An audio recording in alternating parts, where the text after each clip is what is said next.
നമസ്കാരം. എന്റെ പേര് തെരേസ സാജി തോമസ്. ഞാൻ ക്രൈസ്റ്റ് പബ്ലിക് സ്കൂളിലെ വിദ്യാർത്ഥിനിയാണ്. കൊച്ചേട്ടന്റെ കത്ത്. അമ്മ പൊന്നമ്മ അല്ലമ്മേ തങ്കമ്മ. പ്രിയ ഡിസിയൻ കൂട്ടുകാരെ, 2026 ജൂലൈ 19 ന്യൂയോർക്ക് സിറ്റിയിലെ ന്യൂജേഴ്സി സ്റ്റേഡിയം ഇളകി മറയുകയാണ്. അർജന്റീനയെ ഒരു ഗോളിന് തോൽപ്പിച്ച് സ്പെയിൻ ഫിഫ ലോകകപ്പ് വിജയം നേടിയ നിമിഷം. സ്പെയിൻ ടീമിന്റെയും ആരാധകരുടെയും വിജയാരവങ്ങൾക്കും അർജന്റീനയുടെയും മെസ്സി ഫാൻസിന്റെയും ആർത്തനതകൾക്കും ഇടയിലൂടെ തനിക്ക് കിട്ടിയ സ്വർണ്ണ മെഡലും കയ്യിലുയർത്തി ഗാലറിയിലേക്ക് നോക്കിക്കൊണ്ട് ഗ്രൗണ്ടിന്റെ അരികിലൂടെ ഒരാൾ ഓടുകയാണ്. അയാളുടെ പേരാണ് നിക്കോ വില്യംസ്. ആഫ്രിക്കൻ വംശജനായ സ്പാനിഷ് ഫുട്ബോൾ ടീം അംഗം. ഇക്കഴിഞ്ഞ ജൂലൈ 12 24ാം പിറന്നാൾ ആഘോഷിച്ചവൻ മകനെ എന്ന വിളിയുമായി ഗാലറിയിൽ നിന്ന് ഇരു കൈകളും നീട്ടി നിന്ന് മരിയ ആർത്തർ എന്ന അവന്റെ അമ്മയെ കണ്ടതും ഈറനണിഞ്ഞ മണികളോടെ നിക്കോ തന്റെ മെഡൽ അമ്മയുടെ കഴുത്തിൽ ചാർത്തി. ചുറ്റും പൊതിഞ്ഞ ചാനലുകളോട് അവൻ പറഞ്ഞു, കളിക്കളത്തിൽ എനിക്ക് വളരെ വേഗം ഓടാൻ കഴിയും, എന്നാൽ എനിക്ക് എന്റെ അമ്മയോളം വേഗത്തിൽ ഓടാനാവില്ല. കാരണം ജന്മനാടായ ആഫ്രിക്കയിലെ ഗാനയിൽ നിന്ന് രക്ഷപ്പെട്ട് സഹാറ മരുഭൂമി താണ്ടിയാണ് അമ്മയും അച്ഛനും സ്പെയിനിലെത്തിയത്. അതിനാൽ എന്റെ അമ്മയ്ക്കാണ് ഈ മെഡലിന് എന്നേക്കാൾ അർഹത. പ്രിയ കൂട്ടുകാരെ, ലോകം കോരിത്തിരിച്ചു നിന്ന അനുഭവ നിമിഷമാണിത്. നിക്കോ പറഞ്ഞത് സത്യമാണ്. വെറും 3 പതിറ്റാണ്ടുകൾക്ക് മുമ്പ് ആഫ്രിക്കയിലെ ഗാനയിൽ നിന്ന് അഭയാർത്ഥികളായി സഹാറ മരുഭൂമി കാൽനടയായി നടന്ന് സ്പെയിനിലെത്തിയത് ഫെലിക്സ് വില്യംസിന്റെയും മരിയ ആർദറിന്റെയും മക്കളാണ് സ്പെയിൻ നാഷണൽ ഫുട്ബോൾ ടീം അംഗങ്ങളായ ഇനാക്കി വില്യംസും നിക്കോ വില്യംസും.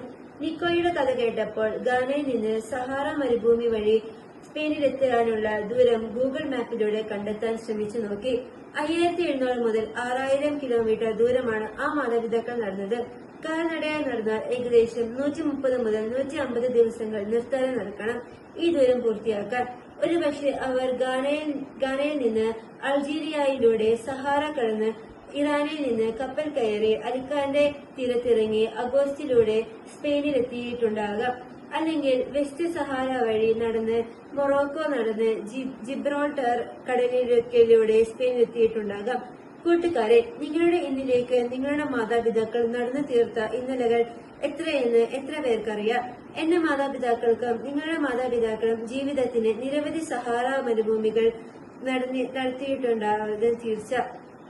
ആഫ്രിക്കയിലെ സഹാറ മരുഭൂമിയിൽ പകൽ പലപ്പോഴും 60 ഡിഗ്രിയാണ് ചൂട്.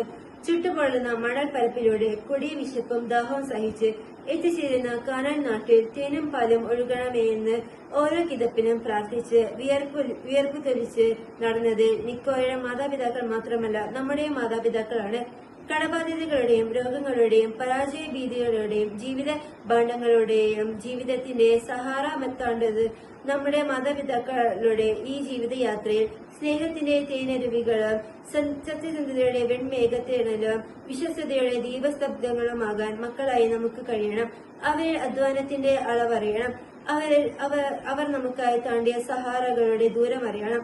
അപ്പോൾ തന്റെ പൊന്നായ അമ്മയോളം വരില്ല ഈ പൊന്നിന്റെ മെഡൽ എന്ന് തിരിച്ചറിഞ്ഞ് നിക്കോയെ പോലെ നമ്മുടെയും കഠിനാധ്വാനത്തിന്റെയും സ്ഥിര പരിശ്രമത്തിന്റെയും വേർപ്പുതുള്ളികൾ പതിച്ച് ജീവിതമാകുന്ന മെഡൽ ഉയർത്തി നമുക്കും പറയാൻ കഴിയണം, അമ്മ പൊന്നമ്മയല്ലമ്മേ തങ്കമ്മയാണ്.